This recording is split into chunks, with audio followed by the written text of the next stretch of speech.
అదే రకంగా ఈ శరీరాలన్నీ అనేక చోట్ల ఉన్న ఈ శరీరాలన్నీ కూడా ఏకంగా ఒక మహానదిలాగా ఒక మహాబ్యాంక్ లాగా అవుతాయి అన్నమాట. సపోజ్ నీ శరీరం కాకుండా వేరొక చోట ఉన్న నువ్వు సంగీత విద్వాంసుడిగా అయి ఉండొచ్చు, ఇంకో చోట నాట్యశాస్త్రవేత్తగా అయి ఉండొచ్చు, ఇంకో చోట సాహితీవేత్తగా అయి ఉండొచ్చు, మరొక చోట మరో రకంగా అయి ఉండొచ్చు. నువ్వు ఎక్కడికైనా సపోజ్ ఏ ఆధ్యాత్మిక కార్యక్రమానికి వెళ్తావు కాబట్టి నీ ఫ్రెండ్స్ బలవంతం చేస్తారు నేను పాట పాడమని, నువ్వు మొహమాట పడతావు, నిజంగా నీకు సంగీతం రాదు కానీ పాడమని బలవంతం చేస్తారు. మొత్తం మీద నువ్వు పాడటానికి ప్రయత్నం చేస్తావు. నువ్వు పాడటానికి ప్రయత్నం చేసిన తర్వాత నీకు తెలియకుండానే అద్భుతంగా పాడతావు. నువ్వు ఎందుకు పాడగలుగుతున్నావు? నీ ఆత్మశకలమైన ఇంకొక శరీరము సంగీతం నేర్చుకుంది, అతని ద్వారా ఆ సంగీతం నీకు అంది, నువ్వు పాట బాగా పాడగలుగుతున్నావు. అదే రకంగా ఇతర శరీరాల్లో ఉన్న ఆ ఆత్మశకలాలు ఆ శరీరాలు నీకు ఎన్నో రకాలుగా నీ అభివృద్ధి కోసం అవి వాటి అభివృద్ధి కోసం నువ్వు మనకు తెలిసినా తెలియకపోయినా పాటు పడుతూనే ఉన్నాం. ఒక చోట స్త్రీలాగా ఒక చోట పురుషుల్లాగా. పురుషుల్లాగా కొన్ని జన్మలు తీసుకుంటాము. ఈ పురుష అనుభవాలు వచ్చే వరకు కూడా పురుష జన్మలు తీసుకోవాల్సిందే. స్త్రీగా ఎన్ని అనుభవాలు కావాలో అన్ని అనుభవాలు వచ్చే వరకు స్త్రీ జన్మగా తీసుకోవాల్సిందే. పురుషుడిగా వరుస జన్మలు, స్త్రీగా వరుస జన్మలు తీసుకోవాల్సిన అవసరం లేదు. రెండు సమానంగా కూడా తీసుకోవాల్సిన అవసరం లేదు. ఒకసారి అలాగా ఒకసారి ఇలాగా, ఒక 2-3 జన్మలు ఒక్కోసారి స్త్రీగా, ఒక్కోసారి 2-3 జన్మలు పురుషుడిగా. ఇలాగా స్త్రీగాను పురుషుడిగాను వాళ్ళు ఎన్ని అనుభవాలు పొందాలో అన్ని అనుభవాలు పొందే వరకు నువ్వు ఆ పూర్ణత్వం స్టేజ్కి వచ్చే వరకు, ఆ పరమాత్మగా మారే వరకు, ఆ స్టేజికి ఆ స్థితికి నువ్వు వచ్చే వరకు ఆ జన్మలు తీసుకోవాల్సిందే. ఆత్మకి స్త్రీ పురుష భేదం లేదు. ఆత్మ స్త్రీ కాదు, పురుషుడు కాదు. ఆత్మకి లింగభేదం లేదు. ఈ ఆత్మ అన్ని రకాలుగాను అభివృద్ధి చెందటం కోసమే ఈ మల్టీ డైమెన్షనల్ ఒకే శరీరము అనేక చోట్ల అనేక తలాల్లో ఉండి భూమికి సమాంతరంగా ప్యారలల్గా ఉన్న బోళల్లో పుట్టి పెరిగి ఒక్కొక్కటి ఒకదాని అనుభవం ఒకటి పెంచుకుంటుంది, ఒకదాని అభివృద్ధి మరొకటి పంచుకుంటుంది. అన్నీ సమానంగా అభివృద్ధి చేయబడతాయి. ఇది సమాంతర ఆత్మ గురించి కొన్ని విశేషాలు. ఏ ఆత్మ కూడా పూర్ణాత్మలో లయం అవ్వదు. ఏ పూర్ణాత్మ కూడా చైతన్యంలో లయం అవ్వదు. ఈ పూర్ణాత్మ అంతా కూడా ఈ ఆత్మ పూర్ణాత్మగా ఎదుగుతుంది, ఆత్మ పరిణామం చెందుతూ. ఈ పూర్ణాత్మ కూడా పూర్ణాత్మగా పరిణితి చెంది ఆ మహా చైతన్యంలో పరిణితి చెందటానికి దగ్గరవుతుంది. అంటే మహా చైతన్యం యొక్క ఒక ఆత్మ శకలమే ఈ శరీరం. నువ్వు మహా చైతన్యమే అయి ఉన్నావు, నువ్వు పూర్ణాత్మే అయి ఉన్నావు. మళ్ళా నువ్వు పూర్ణాత్మే అయి ఉండి మహా చైతన్యమే అయి ఉండి ఇంకా పూర్ణాత్మలో కలవటమే ఉంది, ఆ మహా చైతన్యంలో కలవటమే ఉంది. అంటే మహా చైతన్యంగా పరిణామం చెందుతున్నావు. అంటే దినదినము నీవు ఆధ్యాత్మికంగా ఎదుగుతూ ఒక్కొక్క మెట్టు ఎదుగుతూ నీ చైతన్యాన్ని విస్తృతం చేసుకుంటున్నావు, నీ చైతన్య పరిధిని పెంచుకుంటున్నావు. నీ పెరుగుదలే ఈ భూమి పెరుగుదల, ఈ భూమి పెరుగుదలే ఈ సోలార్ ఫ్యామిలీ యొక్క పెరుగుదల, ఈ సౌర కుటుంబం యొక్క పెరుగుదల, ఈ సౌర కుటుంబం యొక్క పెరుగుదలే మన గ్యాలక్సీ యొక్క పెరుగుదల, మన గ్యాలక్సీ యొక్క పెరుగుదలే అన్ని గ్యాలక్సీల యొక్క పెరుగుదల, ఈ అన్ని గ్యాలక్సీల యొక్క పెరుగుదలే ఆ విశ్వం యొక్క పెరుగుదల, విశ్వం పెరుగుదలే నీ పెరుగుదల. నువ్వు ఆత్మగా పరిణామం చెందితే ఆ విశ్వం వరకు ఆ పరిణామం చేరుతుంది. అంతవరకు ఆ పరిణామ క్రమంలో అలాగా వెళుతూ ఉండవలసిందే. ఈ 3వ తలములో జన్మ తీసుకున్న తర్వాత ఆత్మ ఒకసారి పూర్ణాత్మగా పరిణితి చెందిన తర్వాత ఇక్కడ భూలోకంలో పుట్టవలసిన అవసరం ఉండదు. ఈ భూలోకం అనేది 3వ తలంలో ఉంది. ఈ 3వ తలములో నీ జన్మ పూర్తయింది.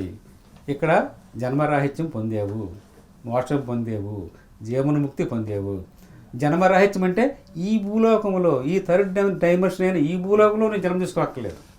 కానీ ఇతర లోకాలైనటువంటి 4వ లోకం, 5వ తలము, 6వ తలము, 7, 8 అలాగా ఇతర లోకాల్లో. నెక్స్ట్ డెత్ అంటే ఒక ప్రమోషన్, బర్త్ అంటే ఒక డివోషన్. ప్రతి మరణము నీకు ఒక ప్రమోషనే.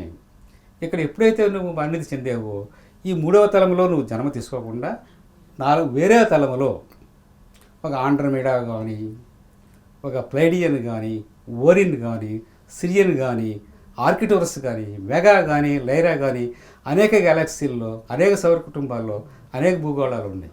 నువ్వు 1 by 1 స్టెప్ బై స్టెప్ నువ్వు 1వ క్లాస్ నుంచి 5, 5 నుంచి 10, 10 నుంచి ఇంటర్మీడియట్, అక్కడి నుంచి డిగ్రీ, పీజీ, తర్వాత యూనివర్సిటీ కోర్సు, పిహెచ్డీకి ఎలాగెళ్తావో అలాగే నీ ఆత్మ ప్రతి జన్మలోని పరిణామం చెందుతూనే ఉంది. ఈ భూలోకం వదిలిపెట్టిన తర్వాత ఈ భూలోకంలో జన్మ తీసుకోవడం కానీ వేరే లోకంలో, వేరే తలంలో నీ జన్మ ఉంటుంది. అంటే అందుకనే ఆత్మకి పుట్టుక లేదు, మరణము లేదు. ఆత్మకి ఆది లేదు, అంతము లేదు. అది ఒక నిరంతర ప్రక్రియ. ఆ ప్రక్రియలో ఎప్పుడూ కూడా ఆత్మ పరిణామం చెందుతూనే ఉంటుంది. ఆత్మగా ఉన్న నువ్వు పూర్ణాత్మగా ఎదుగుతావు. పూర్ణాత్మ అయిన తర్వాత ఆ పూర్ణాత్మ మళ్ళా ఆత్మశకలాన్ని సృష్టిస్తుంది. నువ్వు పూర్ణాత్మ ఎదుగుదలిన తర్వాత అక్కడతో నీ జన్మ అయిపోలేదు. పూర్ణాత్మగా ఎదిగిన తర్వాత ఆ పూర్ణాత్మ మళ్ళా ఆత్మశకలాలని సృష్టిస్తుంది. ఈ ఆత్మశకలాలు మళ్ళా అంటే ఆత్మశకలాలు అంటే ఇప్పుడు మనం ఉన్న స్టేజ్. ఈ ఆత్మశకలాలైన మళ్ళా ఈ ఆత్మ మళ్ళా పూర్ణాత్మగా ఎదుగుతుంది. మళ్ళా పూర్ణాత్మగా ఎదిగిన తర్వాత ఆ పూర్ణాత్మ మళ్ళా ఆత్మశకలాలని మళ్ళా సృష్టిస్తుంది. మళ్ళా ఇది పూర్ణాత్మగా ఎదుగుతుంది. అలా ఇది ఒక నిరంతర ప్రక్రియ. ఇది ఒక నిరంతర చైన్ సిస్టమ్. ప్రతి సిస్టంలోని వాటి ఎనర్జీ ఎంత మూలమూర్తి అయిన పూర్ణాత్మ స్వరూపమైన నీకు కూడా చెందుతుంది. నువ్వు ఒక పూర్ణాత్మ యొక్క అంశాత్మవి. వాటి పెరుగుదల కూడా నీకే వర్తిస్తుంది. ఈ మూల చైతన్య సృష్టి అంతా ఈ మూల చైతన్యంతో నిండి ఉందనుకున్నాం కదా. ఈ మూల చైతన్యం నుంచి వచ్చిన పూర్ణాత్మలమే మనం అనేప్పుడు ఈ పూర్ణాత్మలు సృష్టించినవే ఈ అంశాత్మలు మనం. ఈ అంశాత్మలు పూర్ణాత్మగా ఎదిగి పూర్ణాత్మలుగా ఎదిగిన తర్వాత మళ్ళీ అంశాత్మలుగా అనేక అంశాత్మలు క్రియేట్ చేసి మళ్ళీ ఈ అంశాత్మలు మళ్ళీ పూర్ణాత్మగా ఎదిగి ఈ నిరంతర ప్రక్రియ మామూలుగాను ప్రతి స్టేజీలోని ఒక బిల్డింగ్కి 5 ఫ్లోర్లు 10, 20, 30, 40, 80 మల్టీ స్టోరీ బిల్డింగ్లా ఉన్నట్టే ఒక్కొక్క ఫ్లోరు అలా ఎక్కుతూ ఉంటాం అన్నమాట. ఈ ఆత్మకి పెరుగుదలకి ఆది లేదు, అంతము లేదు. ఇలా నిరంతర ప్రక్రియ. ఈ ఆత్మ ఇప్పుడు ఆ మూల చైతన్యంతోనే కలిసే ఉంది. మూల చైతన్యాన్ని మనం విస్తరించుకుంటున్నాం ఈ ఆత్మ పరిణామం ద్వారా. ఆ రకంగా మనం ఆత్మ పరిణితి పొందుతున్నాం. ఒక శరీరంతో ఉన్న ఆత్మ ఇంకో శరీరానికి తన నాలెడ్జ్ని ఫుల్గా అందిస్తుంది. నీ పెరుగుదల అన్ని శరీరాల యొక్క అన్ని అంశాత్మల పెరుగుదలకి కారణమవుతుంది. ఈ ఆత్మ పరిణామం అయిన తర్వాత నువ్వు ఎప్పుడైతే పూర్ణాత్మగా మారుతావో అప్పుడు నువ్వు పూర్ణాత్మ అవుతావు. ఎప్పుడూ కూడా నువ్వు ఇప్పుడు పూర్ణాత్మ గురించి చెప్పుకుందాం. నువ్వు పూర్ణాత్మతో కనెక్ట్ అయి ఉన్నావు. నువ్వు ఆల్రెడీ పూర్ణాత్మతో కనెక్ట్ అయి ఉన్నావు. పూర్ణాత్మతో కనెక్ట్ అయి ఉన్నాను అన్న సంగతి మనకు తెలియదు. నీ పూర్ణాత్మ ఎప్పుడూ కూడా తలుపులు తెరిచే ఉంచుతుంది. ఎప్పుడు ఆహ్వానిస్తూనే ఉంది. నీ పూర్ణాత్మే నిజమైన మిత్రుడు నీకు. నీ పూర్ణాత్మే నిజమైన గురువు నీకు. ఈ పూర్ణాత్మని మళ్ళా ప్రజ్ఞాత్మ అని కూడా అంటాం. ఈ పూర్ణాత్మ నీకు ఎప్పుడూ కూడా నీకు అనేక రకాలుగా సేవలు అందించాలని, సహాయం చేయాలని అరుణిస్తుంది. కానీ పూర్ణాత్మ అనేది ఒకటి ఉంది, పూర్ణాత్మతో మనం కనెక్ట్ అయి ఉన్నాము, అది మనకు సహాయం చేస్తుంది అన్న సంగతి మనకు తెలిస్తే కదా. అలా పూర్ణాత్మే కనెక్ట్ అయి ఉన్నామన్న సంగతే మనకు తెలియదు. తెలియనప్పుడు మనం పూర్ణాత్మని ఎలాగా మనం సహాయం అడుగుతాం?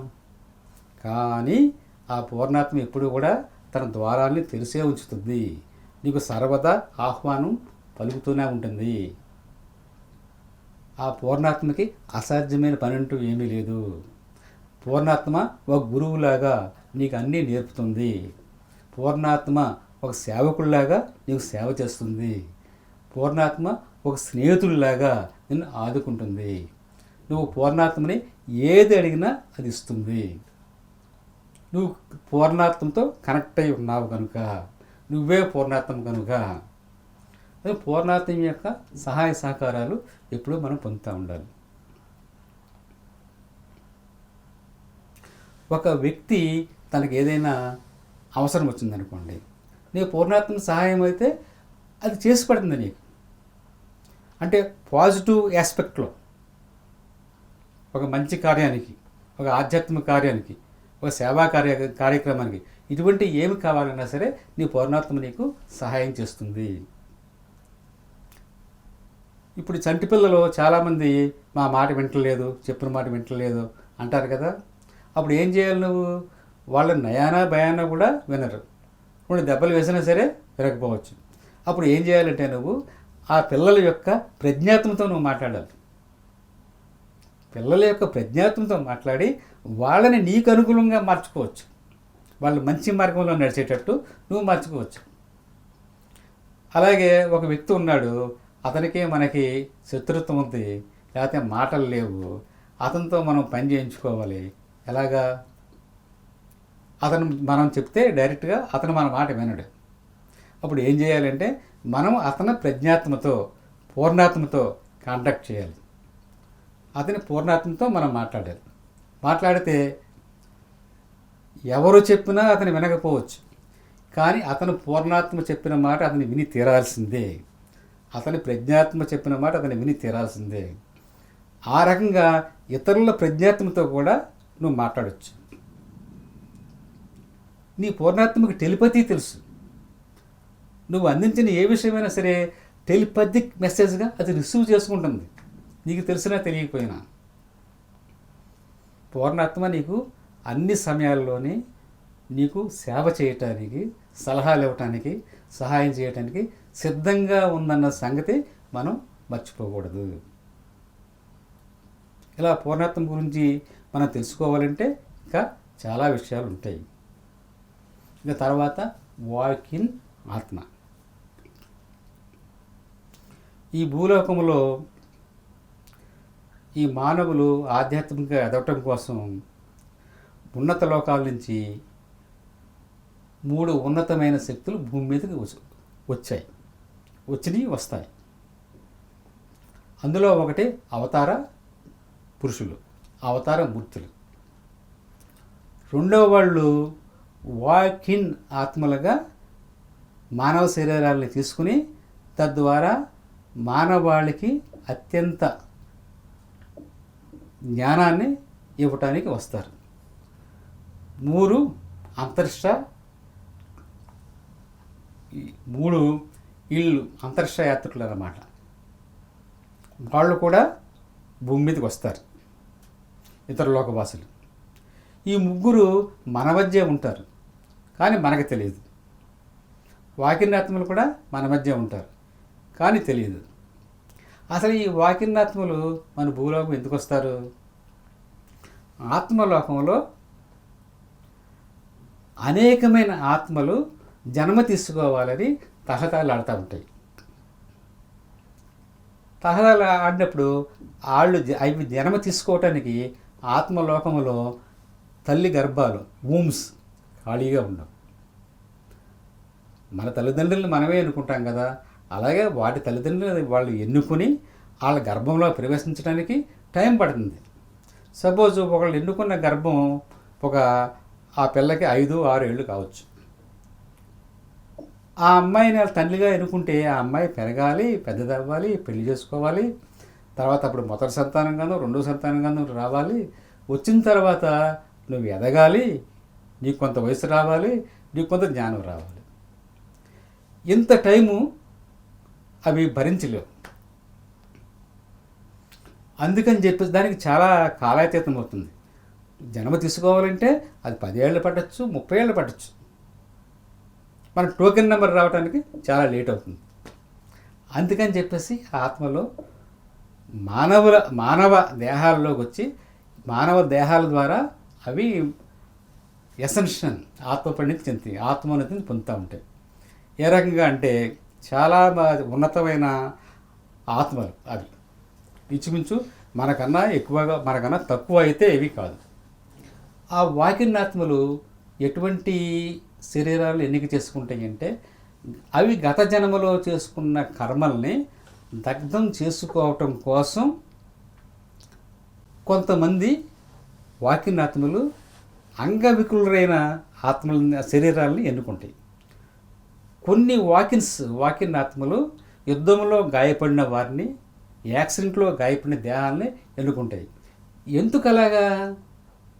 అవి గత జన్మలో చేసుకున్న కర్మల్ని దగ్ధం చేసుకోవటం కోసం. ఇతను ఇది వరకు జన్మలో ఎవరన్నా గాయపరుచున్నా, మరొకటి చేసినా, ఇంకొకటి వాళ్ళ కాళ్ళు ఎరుగొట్టినా వాళ్ళు ఏ రకమైన బాధను అనిపిస్తున్నారో ఆ బాధను కూడా ఇతను అనుభవించి కర్మ ప్రశ్నలను చేసుకోవటం కోసం ఆ యాక్సిడెంట్ అయిన బాడీస్ని, యుద్ధంలో గాయపడ్డ వారి బాడీస్ని, అంగవికలుర యొక్క బాడీస్ని వాళ్ళు ఎన్నుకుంటారు. వాళ్ళు దనుకుని ఎన్నుకోవచ్చు కదా, ఎందుకు అనుకుంటలేదు? గతంలో వాళ్ళకు చేసిన కర్మలు దగ్ధం అవ్వాలి. దగ్ధం అవ్వాలంటే ఆల్రెడీ అతను గాయపడి ఉన్నాడు. ఆల్రెడీ అతనికి మామూలుగా యుద్ధంలో గాయపడి ఉన్నాడు, యాక్సిడెంట్లో గాయపడి ఉన్నాడు. ఆ గాయం యొక్క బాధని, వేదనని అంతా భరించి అక్కడ కర్మలు దగ్ధం చేసుకోవడం కోసం ఆ జన్మ తీసుకుంటారు. అలాగే అంగవికలురైన దేహాలను కూడా అవి ఆశ్రయిస్తాయి. ఆ రకంగా జన్మ తీసుకుని అవి ధరించడానికి. అలాగే ఆ వాకిన్ ఆత్మలు అనేక దేహాల్లో అనేక అనుభవాలు చెందటం కోసం వస్తూ ఉండేవి. ఇంకా కొన్ని వాకిన్ ఆత్మలు ఒక దేహాన్ని ఆశ్రయించే ముందు ఆ దేహం యొక్క పర్మిషన్ అడగడం తప్పనిసరి. ఏదైనా ఒక వాకిన్ ఆత్మ ఒక మానవ దేహంలోకి ప్రవేశించాలి అంటే ముందుగా ఆ మానవ దేహం యొక్క ఆత్మని అడగాలి. దానితో కొంతకాలం సన్నిహితంగా ఉండాలి, దాన్ని ఒప్పించగలిగి ఉండాలి. ఒక వాకిన్ ఆత్మ మానవ శరీరంలో రావాలంటే కంపల్సరీగా ఈ వాక్ అవుట్ అవే ఆత్మ పర్మిషన్ కంపల్సరీగా తీసుకోవాలి. ఒక వాకిన్ ఆత్మ మానవ శరీరంలో వాకిన్ అవ్వాలంటే ఆ శరీరంతో ఉన్నటువంటి ఆత్మ కంపల్సరీగా ఒప్పుకోవాలి. ఒప్పుకుంటేనే ఆ ఆత్మ వాకిన్ అవ్వగలదు. లేకపోతే వాకిన్ అవ్వటానికి ఎటువంటి పరిస్థితుల్లోని కూడా వీలు పడద్దు. ఆ రకంగా రెండు ఒక మ్యూచువల్ అండర్స్టాండింగ్ వచ్చి ఆ వాకిన్ ఆత్మ ఎంటర్ అవుతుంది. వాకిన్ ఆత్మ ఎంటర్ అయినప్పుడు వాకౌట్ ఆత్మ బయటికి వెళ్ళిపోవాలి. ఈ రెండు సైమల్టేనియస్గా ఒకేసారి జరగాలి. ఏ రకంగా అంటే ఈ బాడీ వేకేట్ అవ్వాలంటే మన సిల్వర్ కార్డు ఉంది కదా, మన సిల్వర్ కార్డు డిస్కనెక్ట్ అవ్వాలి. అంటే వెండి తీగ ఏదైతే ఉందో అది డిస్కనెక్ట్ అవుతే కానీ మన శరీరం వేకేట్ కాదు, ఆత్మ బయటికి వెళ్ళదు. ఎప్పుడైతే ఒక వాకిన్ ఆత్మ మన శరీరాన్ని ఆశ్రయించిందో ఈ దేహంతో ఉన్న నీ సిల్వర్ కార్డు కట్ అవ్వాలి. కట్ అయ్యి వెంటనే ఒక గుమ్మానికి 2 తలుపులు ఉన్నట్టు వాకిన్ ఆత్మ ఒక ఎంటర్ అవుతుంది, వాకౌట్ ఆత్మ అటు బయటికి వెళ్తుంది, వాకిన్ ఆత్మ ఇట్లా లోనికి వస్తుంది. రెండు సైమల్టేనియస్గా ఒకేసారి జరుగుతాయి అన్నమాట. అంటే ఒకటి వాకౌట్ అవ్వటం, ఒకటి వాకిన్ అవ్వటం. ఈ రకంగా వాకిన్ ఆత్మ ఎంటర్ అయ్యి వాకౌట్ ఆత్మ బయటికి వెళ్తుంది. ఎప్పుడైతే వాకిన్ ఆత్మ ఈ వాకౌట్ అవే ఆత్మకి ఎంటర్ అవ్వాలో, వాకౌట్ అవే ఆత్మ యొక్క ఆ శరీరం యొక్క గత కోరికలు చాలా ఉంటాయి. సపోజు ఒక స్త్రీ, ఒక గర్భిణీ స్త్రీ ప్రసవ వేదన పడుతూ ఉంటుంది. ఆ బిడ్డను ప్రసవించడానికి చాలా కష్టపడుతూ ఉంటుంది. ఆ నొప్పులు భరించలేకపోతూ ఉంటుంది. భరించలేకపోతూ ఉన్నప్పుడు ఇక జన్మలో ఎప్పుడు పిల్లలు అక్కర్లేదు అనుకుంటుంది. అటువంటప్పుడు వాక్యనాథం వచ్చి, ఏమీ కంగారు పడు, నీ పెయిన్స్ అన్నీ నేను భరిస్తాను, నీ బాధలన్నీ నేను భరిస్తాను, నీ బిడ్డకి నేను జన్మనిస్తాను, నీ బిడ్డని నేను పెంచుతాను, నీ భవిష్యత్తు అంతా ఇక్కడ ఏం చేయాలనుకున్నావో అదంతా నేను నెరవేర్చుతాను. గత జన్మలో నాకు పిల్లలు లేక సంతానం లేమితో ఉన్నాను నేను. ఆ పిల్లలు లేని లోటు నాకు అలాగే ఉంది. వాకిన్ అవ్వటం ద్వారా, నీ శరీరంలోకి వాకిన్ అవ్వటం ద్వారా నీ కష్టాలని, నీ పెయిన్స్ని తగ్గించడమే కాకుండా నేను ఒక పిల్లవాడికి జన్మనిచ్చిన దాన్ని అవుతాను. నాకు కూడాను ఆ సంతానం లేని లోటు గత జన్మలో ఏదైతే ఉందో అది కూడా తీరుతుంది అని చెప్తుంది అన్నమాట. అప్పుడు ఈ వాకౌట్ అవే ఆత్మ ఒప్పుకుంటే ఆ వాకిన్ అనే ఆత్మ వస్తుంది. అలాగే ఒక వాకిన్ అవే ఆత్మ ఏదైతే ఉందో కొందరు జీవితం మీద విరక్తి పొందిన వాళ్ళ దగ్గరికి వెళుతుంది. వాళ్ళ జీవితం మీద విరక్తి పొంది సూసైడ్ చేసుకోవాలనుకుంటారు.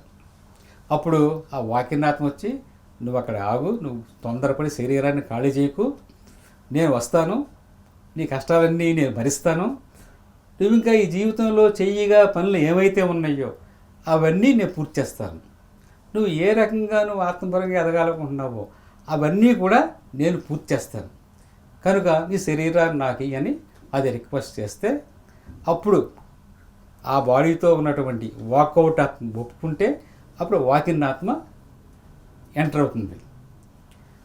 అలాగా వాకిన్ ఆత్మ కంపల్సరీగా ఎంటర్ అవ్వాలంటే వాకౌట్ అవి ఆత్మ ఏదైతే ఉందో అది కంపల్సరీగా పర్మిషన్ ఇస్తేనే, దాని ఇష్టంతోనే ఎంటర్ అవ్వాలి.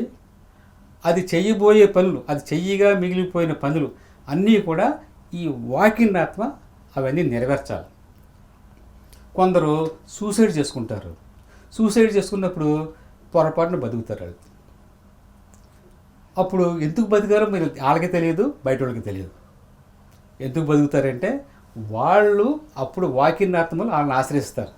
నువ్వు ఎలాగ సూసైడ్ చేసేసుకున్నావు, బతుకుతానని అనుకోలేదు నువ్వు, కనుక నేను ఎలాగోలా బతికించుకుంటాను, నీ శరీరంలోకి నేను వస్తాను, ఈ శరీరం నీకు ఇస్తే నువ్వు ఆత్మహత్య చేసుకున్న పాపం నీకు అంటకుండా ఉంటుంది, పైగా నాకు కూడా ఒక శరీరం దొరుకుతుంది, నీ పని నెరవేరుతుంది, నా పని నెరవేరుతుందని ఈ శరీరాన్ని ఏ శరీరం అయితే ఆత్మహత్య చేసుకుంటాను అనుకుని చేసుకుందో ఈ వాకిన్ ఎంటర్వి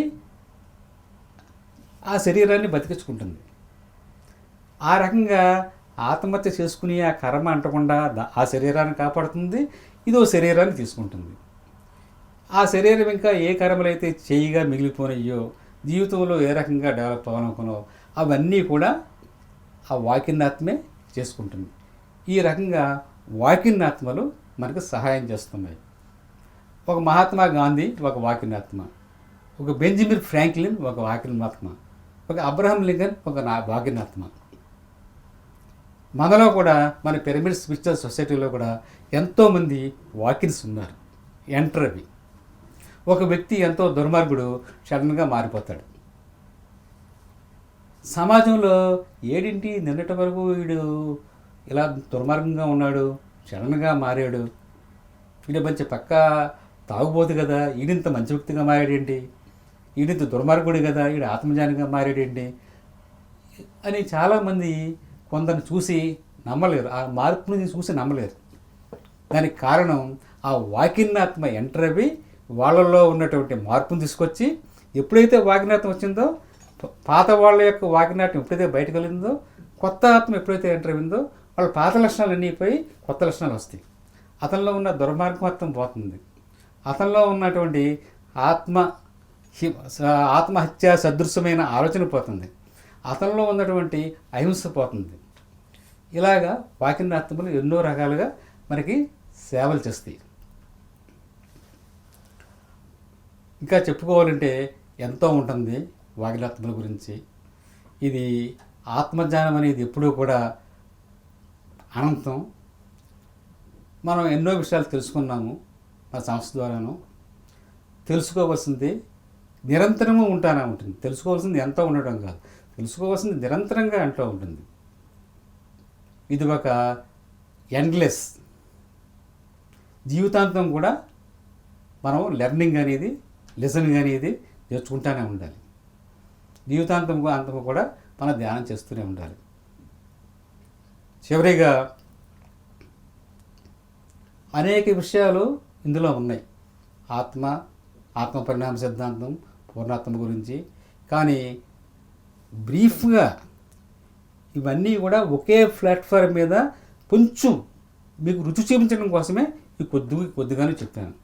ఇది అనంతమైన సబ్జెక్టే.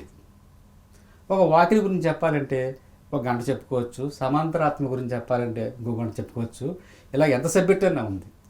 టోటల్గా ఇది ఆత్మ అంటే ఏంటి, ఆత్మ పరిణామం అంటే ఏంటి, మల్టీ డైమెన్షనల్ అంటే ఏంటి, తర్వాత పూర్ణాత్మ అంటే ఏంటి, తర్వాత వాకినాత్మ అంటే ఏంటి, ఇవన్నీ ఒక అండర్స్టాండింగ్కి ఒకే ప్లాట్ఫామ్ మీద అర్థమవడం కోసం నేను చేసే చిన్న ప్రయత్నమే ఈ ప్రయత్నం. కనుక మనం తెలుసుకోవాల్సింది ఏంటంటే, మనం ఈ శరీరం మాత్రమే కాదు, అనేక శరీరాలతో ఉన్నాము. నీవే అంతటా ఉన్నావు. ఈ మధ్యనే బ్రహ్మపత్రి గారు చెప్పారు, నీవే అంతటా ఉన్నావు, అన్ని చోట్ల ఉన్నావు అని తెలుసుకోవడమే బ్రహ్మజ్ఞానము అని చెప్పాడు ఆయన. ఇప్పుడు తెలిసింది కదా, మనమే అన్ని చోట్ల ఉన్నాం. సమస్తమైన ప్రాణికోట్లలోనే మనమే ఉన్నాం. ఏం చెప్తుంది ఈశావాస్యోపనిషత్తు? సకల జీవుల ఆత్మలలోనూ నీ ఆత్మను, నీ ఆత్మలో సకల జీవుల ఆత్మను చూడమని చెప్తుంది. అదే బ్రహ్మజ్ఞానం అని చెప్తుంది. అలాగే సమస్త జీవల రాశుల్లోనూ ఉన్న ఆత్మకి నీ ఆత్మకి సంబంధం ఉంది. అలాగే నీ ఆత్మకి ఇతర జీవుల ఆత్మకి సంబంధం ఉంది. జీవాత్మ పరమాత్మ వేరు కాదు. జీవాత్మ పరమాత్మ, పరమాత్మే మూల చైతన్యం. ఇదంతా ఒకదానికోటే లింక్ అన్నమాట. అయితే ఆత్మ పదార్థమైన మనము పరిణామ క్రమంలో ఆధ్యాత్మిక సాధన చేత జ్ఞానము సంపాదించి జ్ఞాన పరిణితి పొంది, ఆ తర్వాత ఆత్మ పరిణితి పొంది, ఆ తర్వాత చైతన్యము విస్తరించుకొని దినదినము జన్మకు ఒక్కొక్క మెట్టు ఎక్కుతూ ఆత్మ చైతన్యాన్ని విస్తరించుకుంటూ మనం అభివృద్ధి చెందుతున్నాం.